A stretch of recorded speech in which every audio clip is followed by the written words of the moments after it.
Existen libros que han cambiado la historia del mundo, la Biblia, el Corán, el origen de las especies de Darwin. Los libros nos transforman, nos cambian.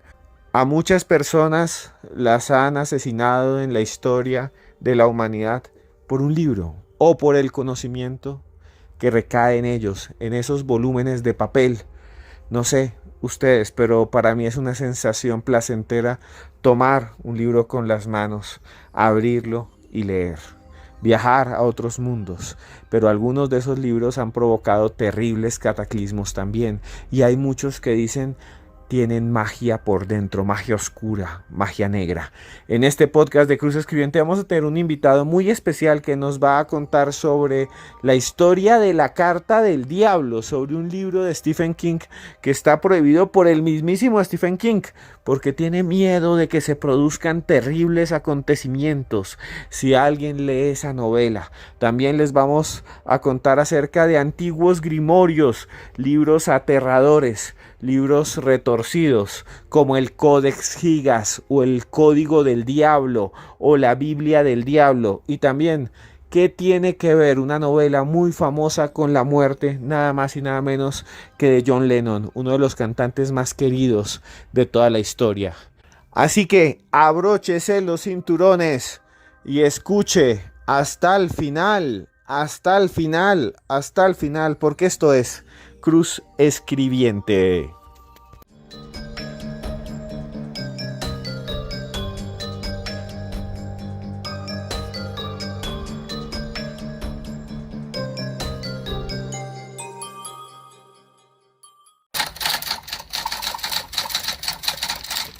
El sonido de una máquina de escribir ya son vetustas, olvidadas, obsoletas. Durante décadas, escritores de todo el mundo colocaban sus dedos ahí en esas teclas y dejaban fluir su imaginación. Allí estuvo García Márquez, Vargas Llosa, Hemingway, todos frente a la máquina, tecleando, redactando lo que salía de su mente. Y hoy estamos con un escritor que nos va a contar historias increíbles. Nos va a contar, como les dije en la introducción, de libros que se consideran malditos. Es nada más y nada menos que alguien que ustedes quieren mucho, que siempre está aquí, el señor Tulio Fernández. Tulio, muchas gracias por estar aquí nuevamente en los audios de Cruz Escribiente para hablar de escritos malditos, de libros realmente sorprendentes, de libros que muchos consideran mágicos y otros consideran perversos. Gracias por estar aquí en los audios de Cruz Escribiente. Hola Esteban, para mí siempre es un placer estar aquí en los audios de Cruz Escribiente, esta vez hablando de un tema muy interesante, un tema literario, pero de un tema también que tiene que ver con lo prohibido, con lo maldito. Hoy vamos a estar hablando de libros malditos y vengo a contarles unos casos muy interesantes.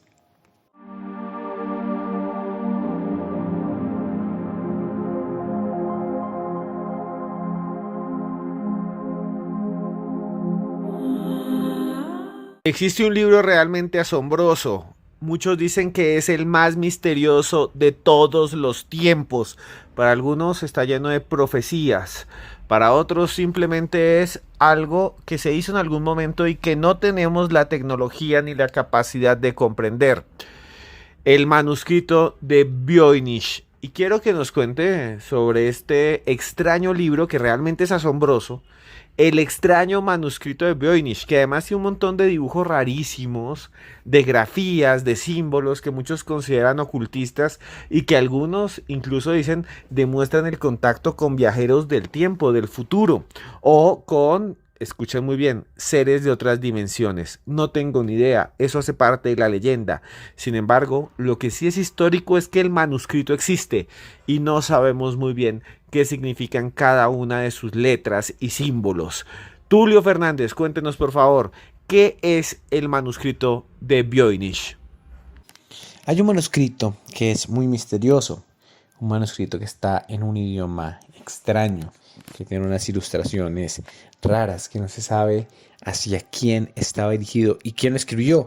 Les hablo del manuscrito de Voynich. Se dice que este manuscrito tiene un idioma incomprensible, pero hay pruebas hechas por carbono 14 que dicen que este pergamino, este libro, está escrito entre 1404 y 1438. Mucha gente siempre ha estado haciendo hipótesis de hacia quién podía estar dirigido. Muchos dicen que está dirigido a mujeres acomodadas y escrito en latín. Otras personas dicen que estaba escrito en náhuatl, que es el idioma de algunos indígenas de Centroamérica, si no me equivoco, los mayas y los aztecas. Otros dicen que está escrito en hebreo antiguo por un médico italiano. Pero actualmente una copia de este manuscrito de Voynich está en la Universidad de Yale, donde un académico británico llamado Gerard Cheshire dice que ha logrado descifrar este libro, que ha logrado descifrar este misterio. Él dice que este manuscrito es la lengua, el idioma en el que está escrito es una mezcla de latín, lenguas, romances y prerromances. Es un alfabeto paralelo al latín, pero tenía letras y símbolos diferentes, lo que lo hacía muy difícil de entender. Él dice que este libro fue escrito por monjas en este dialecto llamado el latín vivo, y dice que fue escrito para la reina María de Castilla, que era la reina de Aragón. Él dice que este libro era básicamente un libro de referencia terapéutica. Él dice que habla de remedios medicinales, astrología, crianza, terapias de baño, que fue escrito en 1444.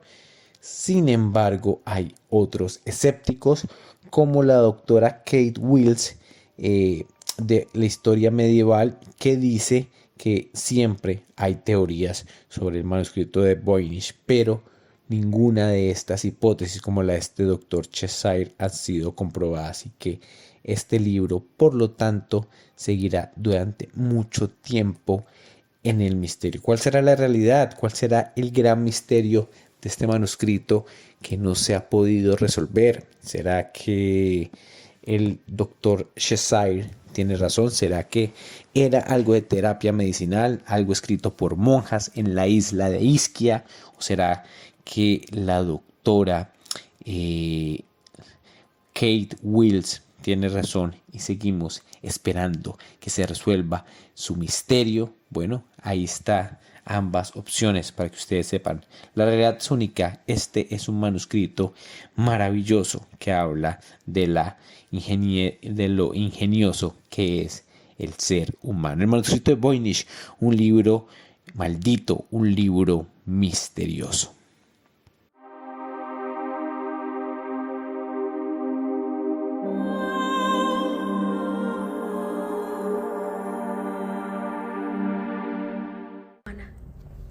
¿Puede hablarme de la historia de esta abadía? Fue construida por un duque en el oscurantismo. El duque de Santa Carta. Escribió innumerables textos sobre rituales de hechicería, donde llamaba a las fuerzas del infierno. El infierno lo usó para abrir un portal, y así un mal terrible caminaría entre nosotros. Una escena de La Monja, una película del año 2018. Un film del universo del Conjuro que muchos dicen está mezclado con un caso real. El caso de la monja del infierno. El caso de una carta real. Existe. Es palpable, aquí no nos estamos inventando nada. Si ustedes quieren pueden buscar en internet, ahí está la carta, la fotografía, y la carta se puede tocar, se puede mirar, se puede observar. Y esa carta está escrita con unos extraños símbolos que muchos dicen no han podido ser decodificados, que hay un código oculto, porque la que la escribió era una monja poseída. ¿Qué más quisiera el demonio que poseer a una monja o a un sacerdote? ¿Qué más quisiera un ser infernal que estar en el cuerpo de alguien que adora a Cristo? Imagínense. Esa historia nos la va a contar ya mismo el señor Tulio Fernández. Tulio, ¿cuál es el caso de la carta de la monja del diablo? ¿Y por qué es uno de los más sorprendentes de la historia? ¿Qué es lo que tiene esta carta y este texto que realmente abre la puerta a lo paranormal, a lo sobrenatural? Póngale cuidado a esta historia. Esta historia comienza en el siglo XVII, más exactamente en 1676, donde una monja que se hacía llamar Isabella Tomasi vivía en el convento de Palma de Montechiaro, en Sicilia, Italia. Una mañana, esta monja despierta cubierta en tinta. No sabía lo que había pasado.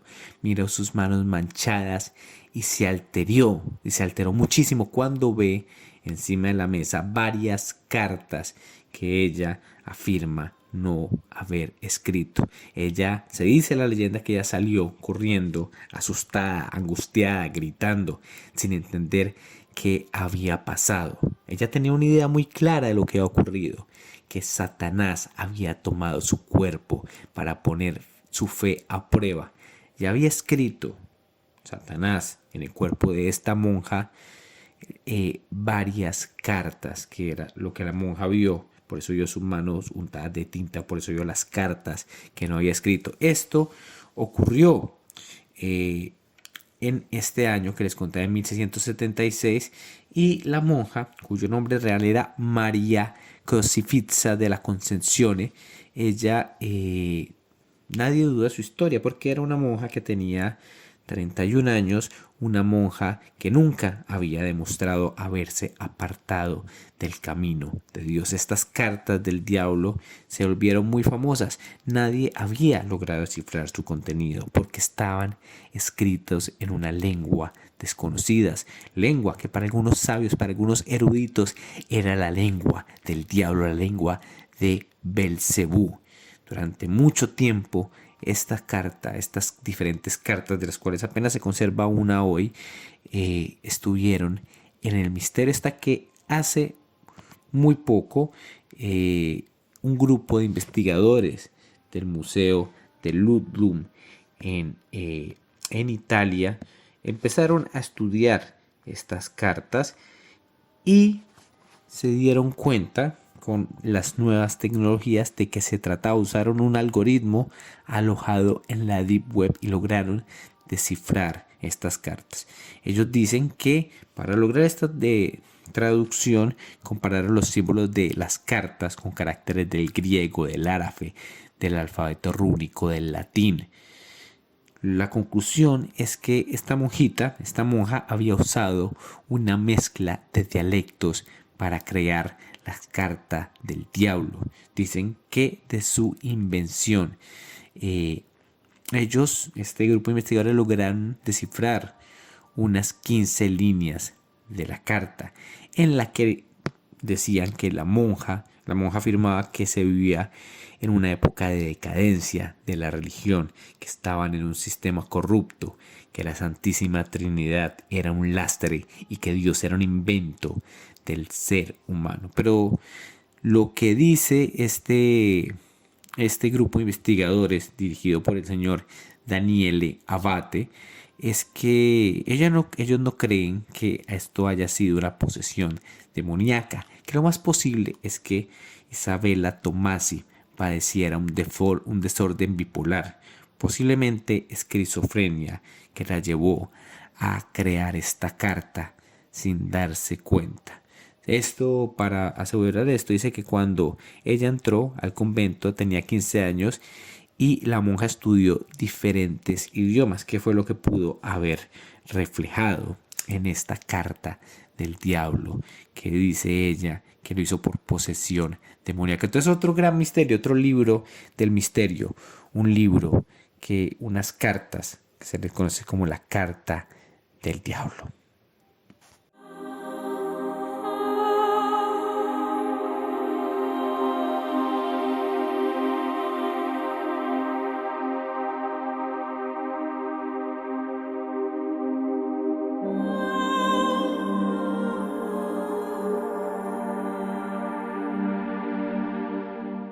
Usídlil v oblastním muzeu v Mostě, a to v podobě největší ruky.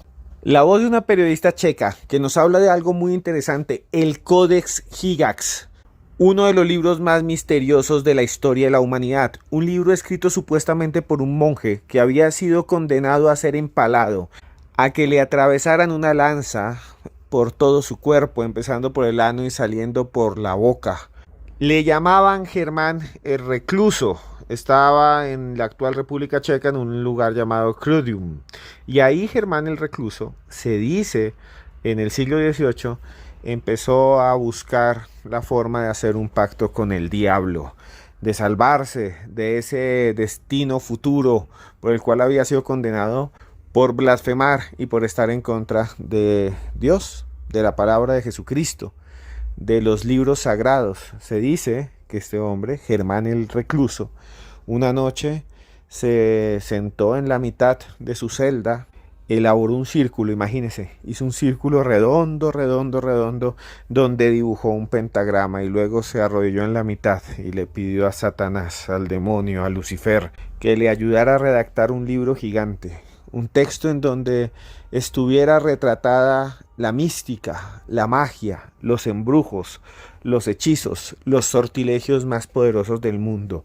Se dice que en ese momento la luz de los candelabros se apagó y que en una sola noche el monje Germán el Recluso escribió uno de los libros más grandes y más complejos de toda la historia. Esa es la leyenda, y ese libro le llaman el Codex Gigas. Ese libro contiene la Biblia, ese libro contiene una serie de hechizos, de sortilegios, sí, es así, encantamientos mágicos. También ahí están dos trabajos de un historiador muy antiguo, judío, Flavio Josefo. Y además están también las historias de Isidoro de Sevilla y unos tratados médicos de un hombre llamado Constantino el Africano. Lo interesante de esos tratados médicos, escuchen muy bien, es que muchos de ellos incluyen pociones y sortilegios que supuestamente sirven para curar a las personas. Lo más demente es que este Codex Gigas, que fue producido en el siglo XVIII, algunos dicen que el siglo XVII, ha sido un botín de guerra. Muchos dicen que lo buscaba Hitler y sus generales del Tercer Reich. Otros aseguran que ha sido secuestrado y que lo que hoy hay en un museo, porque hoy puede verse en un museo, es simplemente una falsificación, porque el poder del libro es tal que lo tiene guardado el Vaticano. Son otras leyendas. Lo cierto es que el libro existe y es uno de los manuscritos más grandes de toda la historia.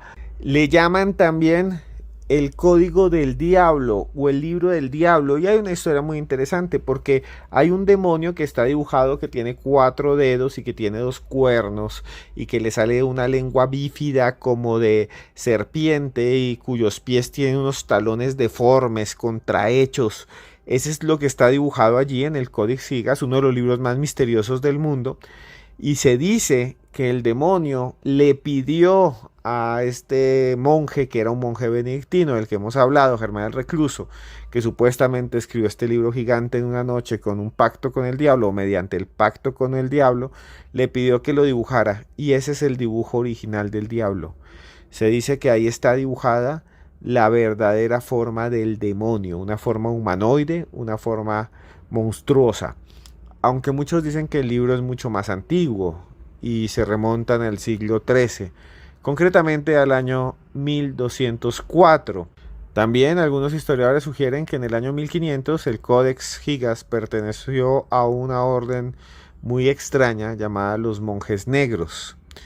Fueron un grupo de personas seguidoras de Cristo que practicaban extraños rituales metafísicos, extraños rituales que tenían que ver, por ejemplo, con castigar su propio cuerpo y demás. Se dice que los monjes negros fueron exterminados y cayeron en una crisis terrible financiera, y por allá en 1594 habrían entregado este extraño libro al emperador Rodolfo II de Habsburgo, quien habría quedado fascinado por los diseños, por los dibujos, porque es que está lleno de dibujos, de símbolos raros, extraordinarios, y que se decía lo tenía en su propio castillo y lo observaba cada vez que iba a tener una batalla, porque sentía que el poder del Codex Gigas entraba en su cuerpo.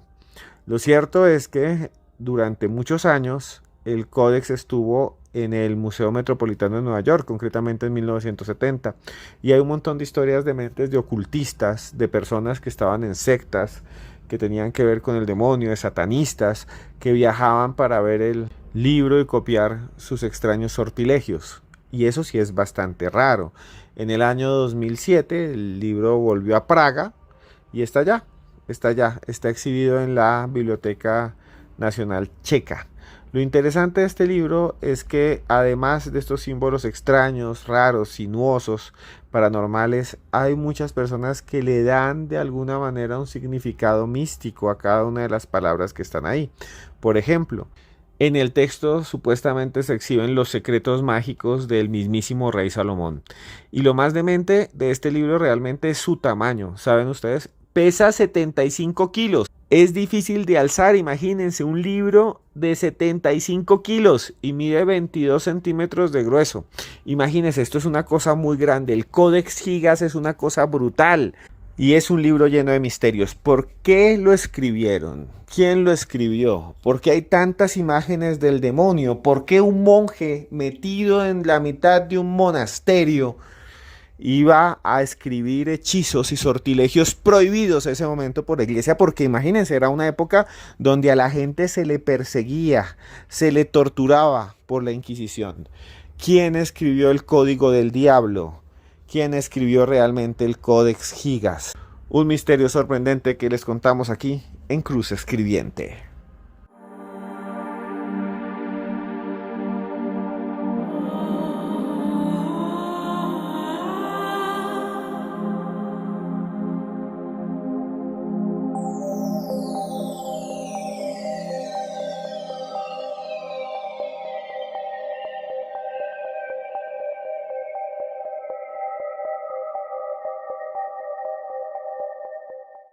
Really, I didn't go to the market came to me. As far back as I can remember, I've been interested in ghosts and goblins and things that go bump in the night. La voz de Stephen King, uno de los grandes maestros de todos los tiempos, un gran escritor. Si ustedes no lo conocen, seguramente han visto sus productos, sus libros increíbles, fabulosos, se han transformado en películas muy conocidas. It, por ejemplo, It, la del payaso Pennywise, Cementerio de Animales. Hay cantidad de series, La Cúpula, El Visitante, historias asombrosas que nos llaman la atención. Y es que este señor Stephen King es el autor que más veces ha sido pasado al cine, que sus libros más veces han sido adaptados, el escritor más adaptado en toda la historia del séptimo arte. Pero hay un libro secreto ahora, prohibido, clasificado. Es que es uno de los libros prohibidos modernos. Si antes los prohibía la iglesia o los prohibían los gobiernos o las dictaduras, y esto es lo más raro, lo prohibió su mismo autor, lo prohibió el señor Stephen King. El libro se llama Rabia y ustedes van a escuchar dentro de poco por qué fue prohibido y qué contiene Rabia. Y le pido a usted, señor Tulio Fernández, que nos lo cuente a todo el mundo. Resuelva estas preguntas. ¿Por qué hay un libro prohibido en época actual? Y lo más demente del maestro del terror, del señor Stephen King. Es una historia demente. Cuéntenosla, señor Tulio Fernández. Seguramente ustedes se han asustado con personajes de su pluma como Pennywise, como el Hotel Overlook del Resplandor, como Carrie, como Annie Wilkins de Misery, como grandes personajes del terror, como el perro Cuyo, grandes personajes del terror que han salido de esta pluma prodigiosa. Se le conoce a Stephen King como el maestro, el rey del terror, y sus más de 70 libros pueden dar fe de ello. Sin embargo, hay un libro cuyo terror dejó el mundo de la literatura, de los libros de terror, para llegar al terror real. Les hablo de su libro maldito de Stephen King, el libro que incluso Stephen King insistió para que dejara de venderse. Este libro se llama Rabia y fue escrito en 1977, pero no fue escrito con el nombre de Stephen King, sino con un seudónimo que él usaba, que se llamaba Richard Bachman. Él usa este nombre de Richard Bachman porque él quería probarse que él podía seguir vendiendo mucho sin necesidad de que estuviera su nombre de Stephen King. Él dijo, bueno, quiero probarme a mí mismo. Creó un seudónimo para que nadie supiera quién era él, y este seudónimo es Richard Bachman. Pues esta novela, Rabia, fue el primer libro que él sacó bajo este seudónimo. Este libro toma lugar en Estados Unidos, como casi todas las novelas de King, y tiene que ver con un alumno que asesina a su maestra para después tomar como rehenes a sus compañeros. Este libro, como les dije, se publicó en 1977. En este libro, en ese año, en ese momento, no era tan común como es ahora un poco ver casos de tiroteos en los colegios de los Estados Unidos. Pero, sin embargo, en 1988, esta novela empezó a sonar porque el 26 de abril de ese año, un hombre llamado Jeffrey Lynn Cox, un estudiante de último año del Instituto de San Gabriel, usó un rifle semiautomático para tomar como rehenes a 60 estudiantes. Este alumno, este chico, dice que se inspiró en parte en el libro de Rabia para cometer estos actos. Sin embargo, esto no fue lo peor. Lo peor fue que casi 10 años después, 9 años después, en 1997, otro alumno, otro estudiante en otro lugar, en Kentucky, en la Heath High School, en Kentucky, un estudiante llamado Michael Carneal, en 1997 disparó a 8 estudiantes de su colegio. Este alumno tenía una copia de Rabia entre sus pertenencias. Entonces Stephen King vio que su libro estaba inspirando a ciertos jóvenes con problemas mentales, ciertos jóvenes con problemas de socialización, para hacer tiroteos. Entonces, después de analizar los hechos, 2 años después, él pide que dejen de vender este libro. Él dice, por favor, este libro retírenlo de las librerías. Yo no quiero que lo lean, yo no quiero que la juventud se deje influenciar, porque yo fue para compartir historias de terror, historias que los asusten, pero no para inspirar asesinos. Entonces, este es un libro que es muy difícil conseguirse porque fue sacado de ventas por el mismísimo Stephen King. Entonces, este es el libro maldito de Stephen King, Rabia, escrito por el rey del terror.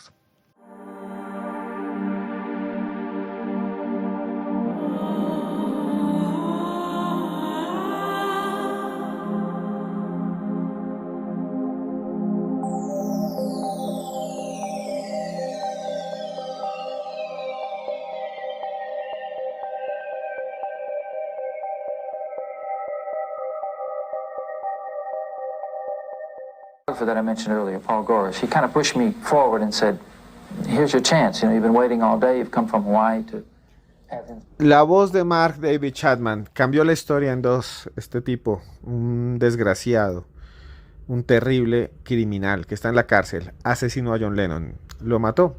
Fue muy triste lo que sucedió, nunca debió haber sucedido esto. Fue una desgracia.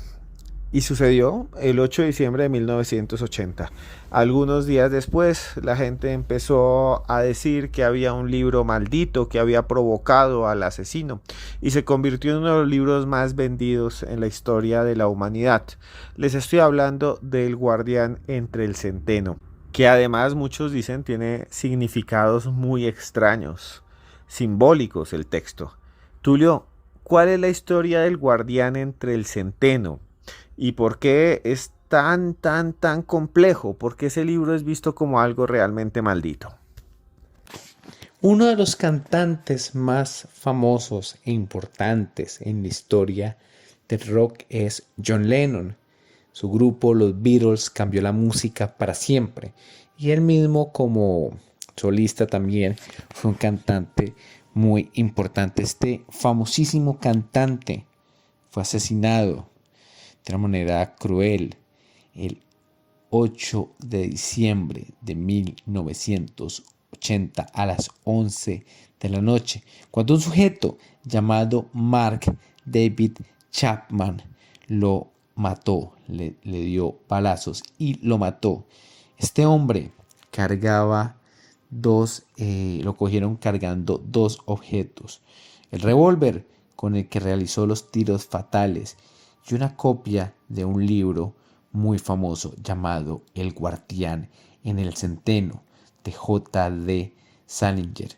Cuando la policía captura a este asesino que no ofreció resistencia, estaba hojeando las páginas de una novela. Este hombre estaba obsesionado no solo con Lennon y con los Beatles, sino con este libro.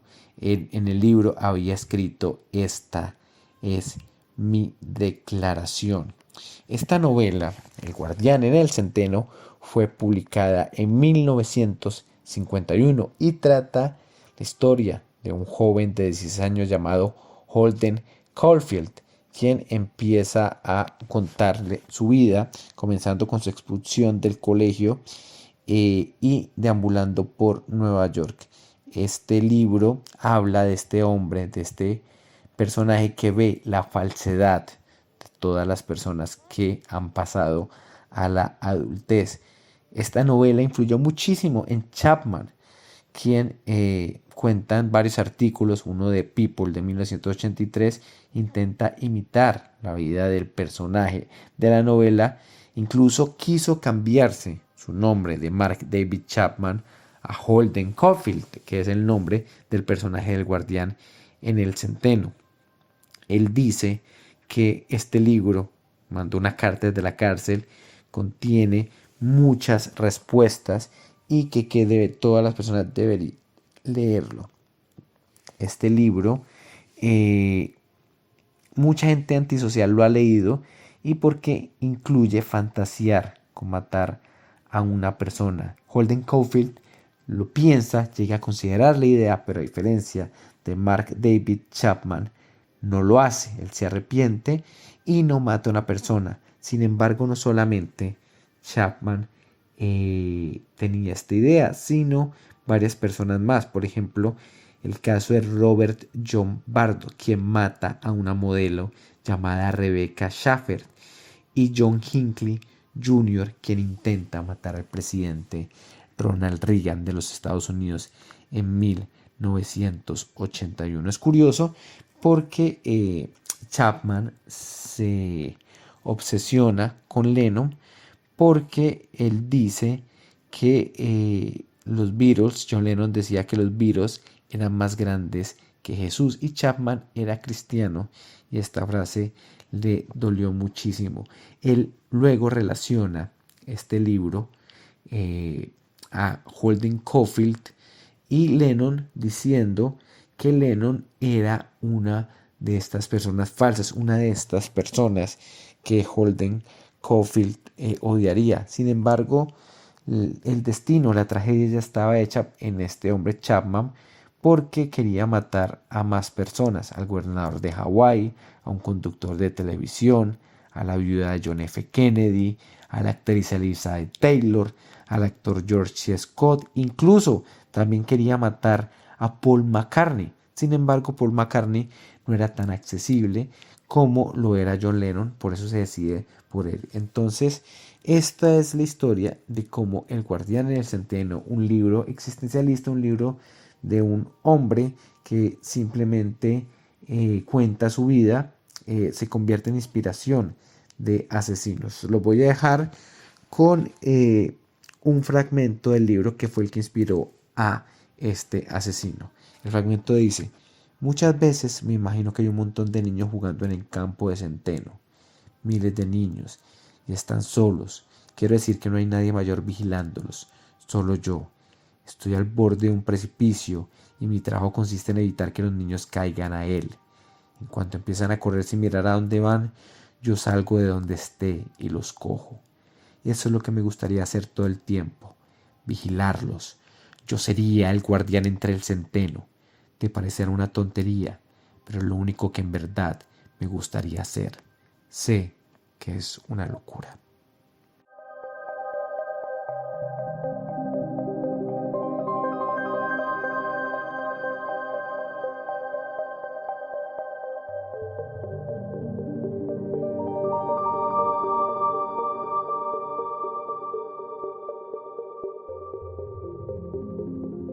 Un abrazo grande, grandísimo, grandísimo a usted, Tulio, por estar aquí en los audios, en los antiguos audios, siempre se me olvida, en Cruz Escribiente, así nos llamamos ahora, para hablar de este tema tan interesante que son estos libros malditos, estos escritos crípticos, estas historias que realmente parecen de película. O sea, lo que usted nos contó, una monja poseída que escribe una carta que no se puede decodificar, o lo que hablamos aquí del Codex Gigas, un monje loco que se dice escribió en una sola noche uno de los libros más pesados y más grandes de la historia, la Biblia del Diablo, nada más y nada menos. Bueno, todo eso lo hablamos y vamos a hablar más adelante en otros podcasts. Gracias, Tulio Fernández. ¿Dónde pueden buscarlo usted, nuestros oyentes? ¿Dónde pueden encontrarlo? ¿Dónde pueden consultarlo? Para mí siempre será un placer estar aquí en los audios de Cruz Escribiente. Es mi podcast favorito. Yo creo que es una gran opción que pueden tener los amantes del misterio, de lo paranormal, de los casos maravillosos, y siempre será un placer estar acá. Les recuerdo a todos, si me quieren seguir, tengo mi cuenta de Twitter que es TulioFer69, de Instagram que es TulioFer2000. También tengo un canal de YouTube donde hablo de películas, libros, series, que se llama Tertuleando. Los espero por allá, y les recuerdo también que tengo un libro que cuenta la historia de los vikingos, de cómo los vikingos llegan a América 500 años antes que Cristóbal Colón. Es un caso de la vida real, es un caso de un gran vikingo que vino y descubrió un mundo nuevo, un mundo maravilloso, este territorio americano. Este vikingo se llamaba Eric el Rojo y cuento la historia de sus viajes, de sus hijos, de cómo se enfrenta su descendencia a indígenas de Norteamérica. Cuento todos esos casos en el libro llamado Eric el Rojo, el cual pueden ustedes encontrar en librerías de todo el país, y si no están en Colombia pueden encontrarlo también en ebook. Como siempre, mil gracias y es un placer estar aquí en los audios de Cruz Escribiente. Saludos a todos. Bueno, llegamos al final otra vez de este podcast de los audios de Cruz Escribiente, esta vez hablando de libros, de manuscritos, de textos extraños. Y les quiero contar una historia. Cuando yo estaba en la universidad, estudié antropología y tenía una clase que se llamaba paleografía. Era leer los textos antiguos, los textos más raros de la época colonial, que están en Colombia y en otros lugares del mundo en archivos. Allá en Europa están en el archivo de Indias, así llaman ellos, allá en Sevilla, en España. Aquí están en el Archivo General de la Nación. Son textos que hacían los antiguos escribas, los sacerdotes españoles que llegaban a América y que escribían cosas increíbles. En uno de ellos encontré algo realmente extraño. En Colombia hay un lugar que se llama la Laguna de Tota. Es uno de los lagos más profundos y más grandes de los Andes. Es altísimo, después del Titicaca y del Popo y de otros lagos que hay de agua dulce en los Andes. Es uno de los más grandes y más profundos, vuelvo a decir. Y el texto decía que en el siglo XVII una muchacha llamada Andrea de Vargas iba caminando al borde de la laguna, caminando ahí. Se veía ahí el agua azul, grande, profunda, como un espejo, en la mitad de los Andes.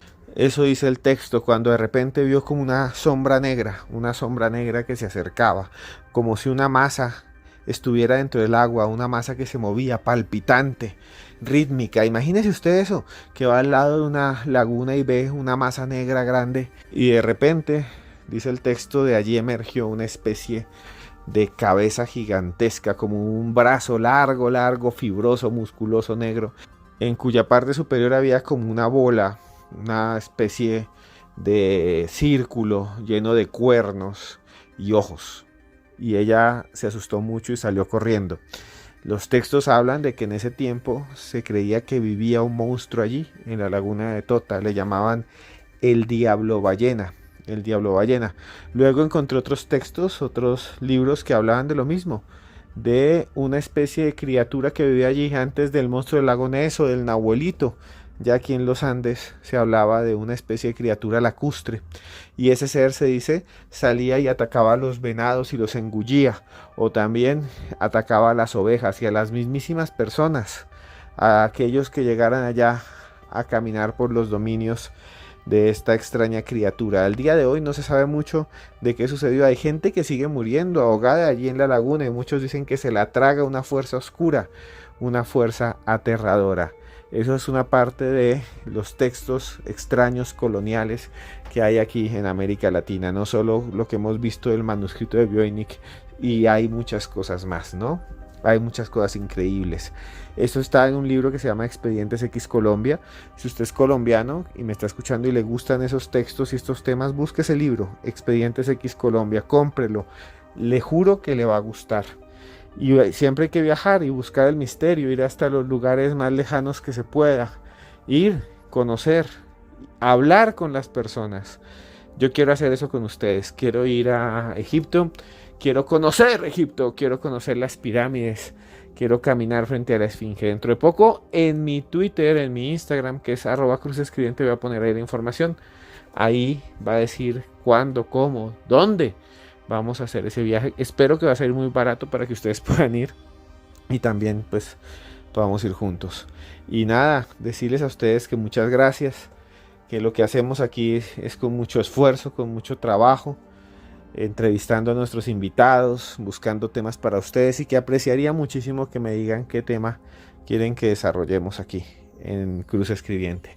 De resto nada más, solo me resta decirle a usted, esté donde esté, encuéntrese donde se encuentre. Yo, Esteban Cruz, aquí frente a una pantalla de computador y un micrófono, le quiero decir que lo quiero mucho, de verdad lo quiero mucho, que le vaya muy bien, que la pase bien con su familia, trabaje, disfrute la vida, siempre, siempre, cada día nuevo es una nueva oportunidad, podemos hacer lo que queramos. Yo a usted lo quiero mucho.